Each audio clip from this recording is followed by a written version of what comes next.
Okay, so looking at regular polygons, 11-4, a regular polygon is one that is equiangular and equilateral. You already know that. We've already gone over that in a previous unit.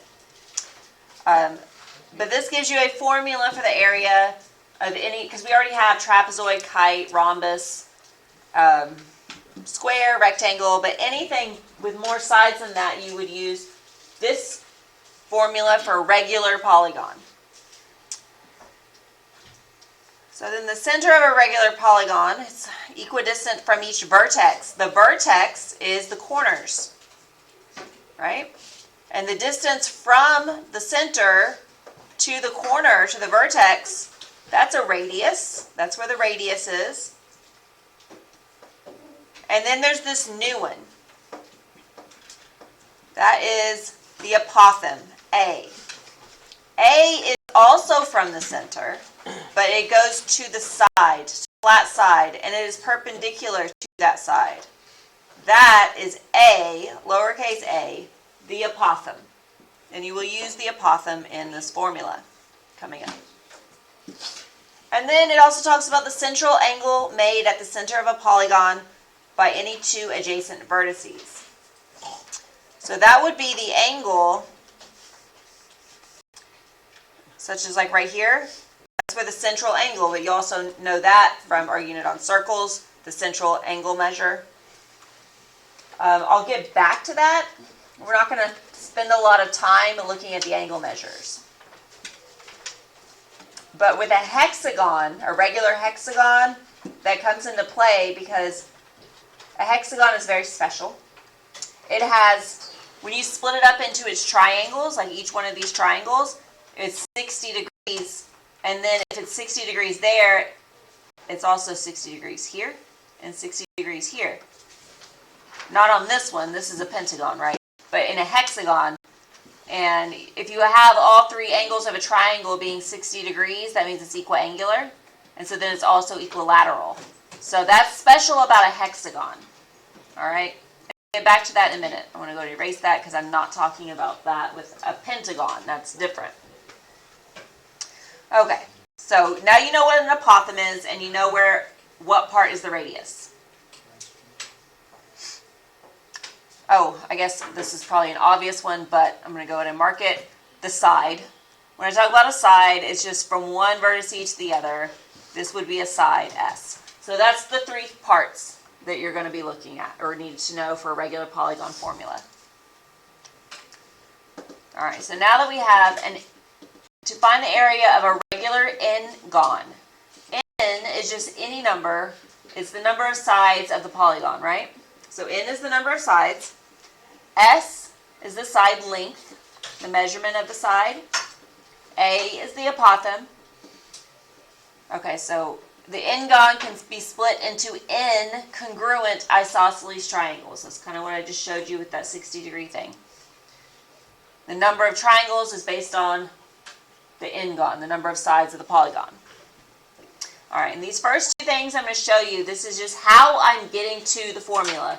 The actual formula that you're going to be using is what I'm going to write in the box. But I'm kind of giving you background. I don't want to confuse you because I'm going to be giving you a few different formulas right in a row. So if you wanted to find the area of each triangle inside the regular polygon, you would use area of a triangle, right? So the area of a triangle is half of base times height. So that's what we're starting with. We're trying to figure out the area of this whole thing. So the area of the triangle equals to half of the side, because if we're, use this shape real quick just for a minute. So if we're looking at one of those triangles, the base times the height, well, the height is perpendicular, right? And I said that is, so this A, that's also the height, right? I'll mark it as H. And then the side. So the side would be the base, so I could write it as S. And I could mark the height as apothem. It's the same thing. So I could write the area of a triangle as half of side times apothem, half of SA. But there's more than one triangle in this regular polygon. In fact, there's the same number of triangles as there are of sides, right? Or in sides. So the area total, we could take that half SA and multiply it by the number of sides. So N times half times S times A. That would account for all of the area of the regular polygon. And then, if I took the number of sides and multiplied it by the side length, that gives us the perimeter, right? Everyone agree with that? The number of sides times the side length is the perimeter of the figure. This perimeter goes around the side, so you're just adding it all up. And I'm going to use the capital letter P to stand for perimeter. All right, so instead of writing it like that,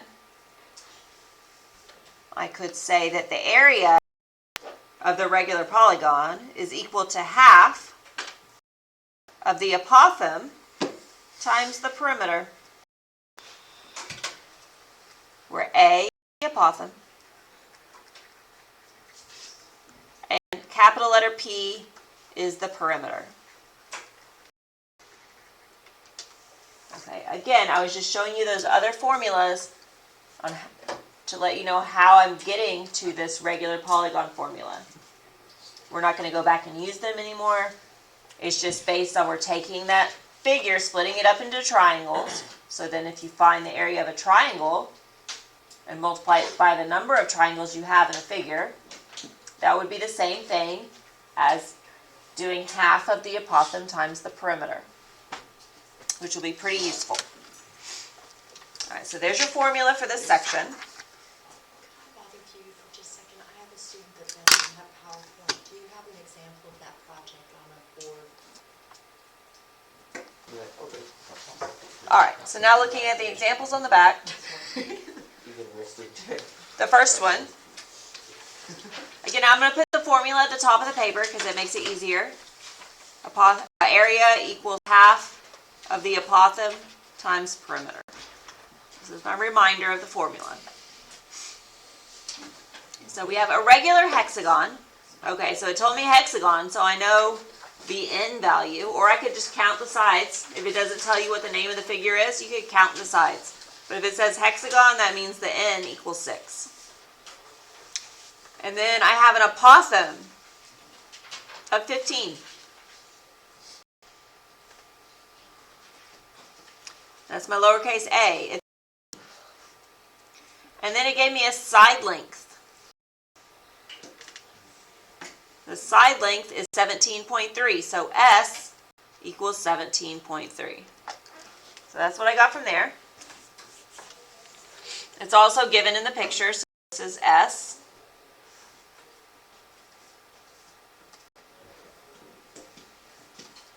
And this is A.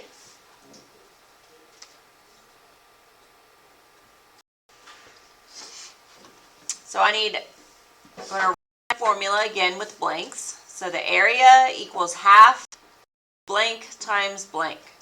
I know the apothem. It was given to me, so I'm going to go ahead and put it in there. The apothem is 15. So I'm going to write 15 instead of A. I need to find P, the perimeter. So the perimeter is the side length times the number of sides, or N times S.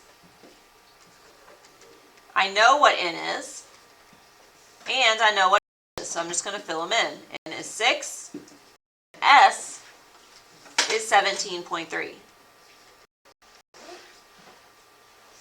So all I have to do is multiply that together, and the perimeter is 103.8. So I plug that into my area formula for where the P is. And now I have something I can put into the calculator and calculate. Half of 15 times 103.8. So the area is 778 0.5. And I'm not given units, so I'm just going to write units.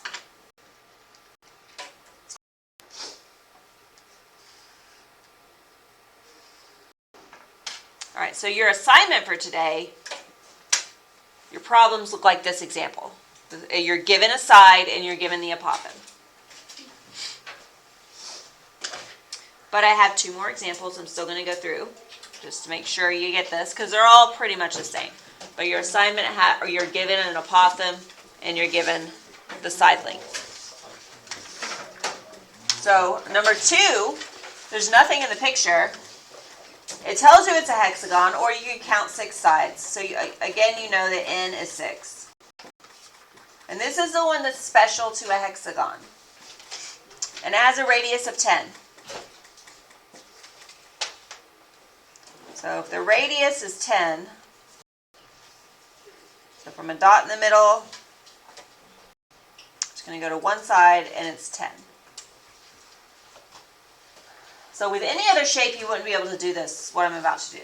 But because this is a regular hexagon, it means that you have equiangular, equilateral triangles. So that means every side of that triangle is also 10. So R is 10 and S is also 10 because it's a regular hexagon. So let's look at the formula. Area equals half of apothem times perimeter. I don't have either one of those things. Well, we've already discussed how to find the perimeter, so let's go ahead and do that. So the perimeter is the number of sides times the side length. So the perimeter equals 6 times 10. So that is 60. So I got the perimeter. That was pretty easy. But I don't have the apothem. So if you think about where the apothem is.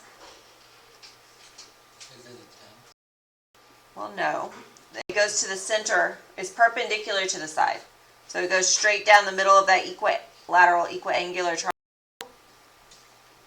So, of course, we can use the Pythagorean theorem to find out what that value of A is. So if the whole side is 10, we could cut it in half by making each side 5. And now I have a right triangle. I know 2 sides. I need to find the missing side. Triangle here.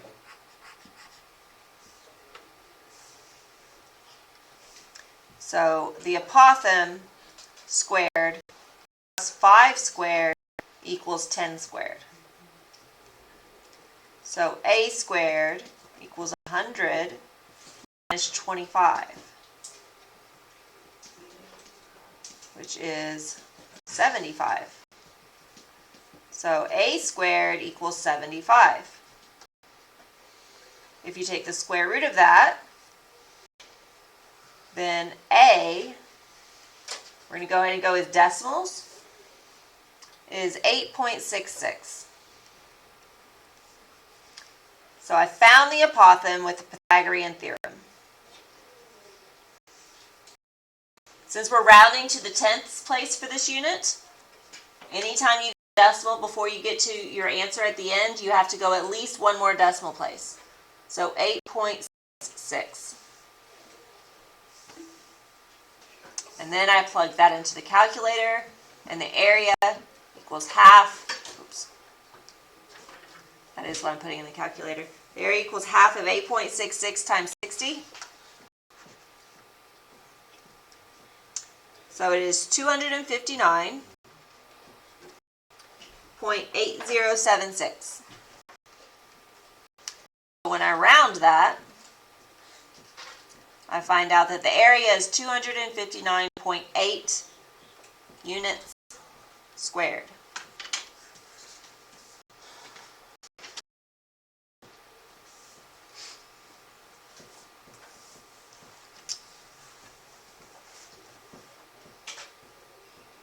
All right, and remember that you can only say that the side is the same length as the radius on a regular hexagon, not on any other shapes. So the last example for today's notes is a square with a radius of 4 square root 2. So r equals 4 square root 2, and a side length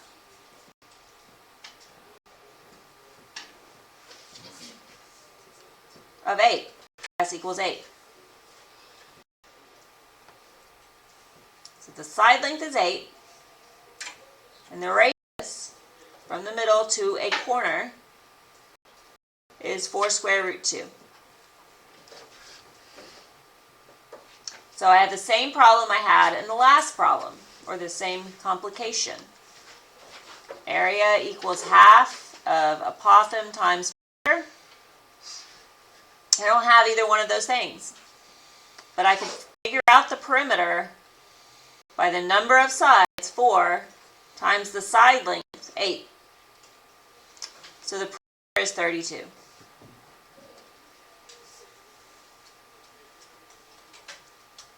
I still need to figure out the apothem.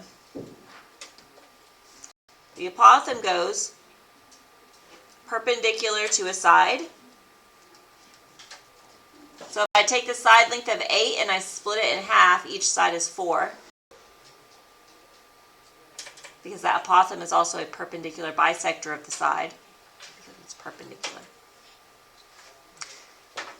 So then a squared plus 4 squared equals 4 square root 2 squared.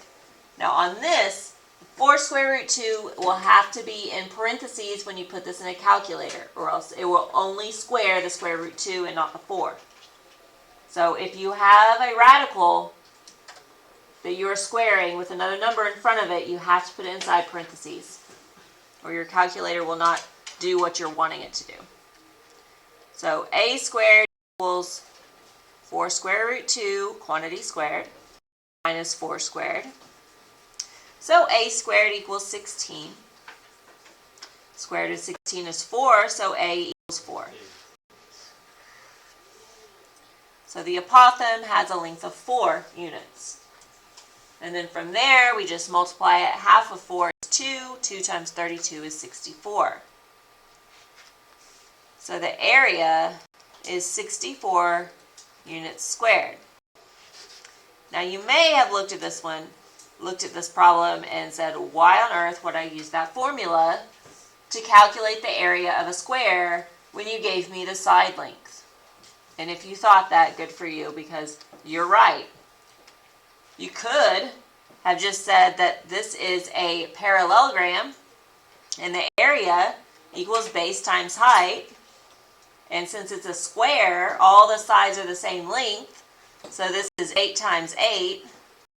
So this is 64, which is clearly a much more pleasant way of solving the area of a square than using the formula for a regular polygon. However, it does work, which is the point of doing this in a notes example. If you're given the side length of a square, just square it. If you have a triangle, you can still use area of a regular polygon if it's a regular triangle. Trying to think of any others. But anything, I guess anything larger than with more sides than a square, 5 or more, you have to use regular polygon. But for a triangle or a square, if you have the right pieces of information, then just use that formula because it's easier. Wait, is that only based in 3 It is. Okay.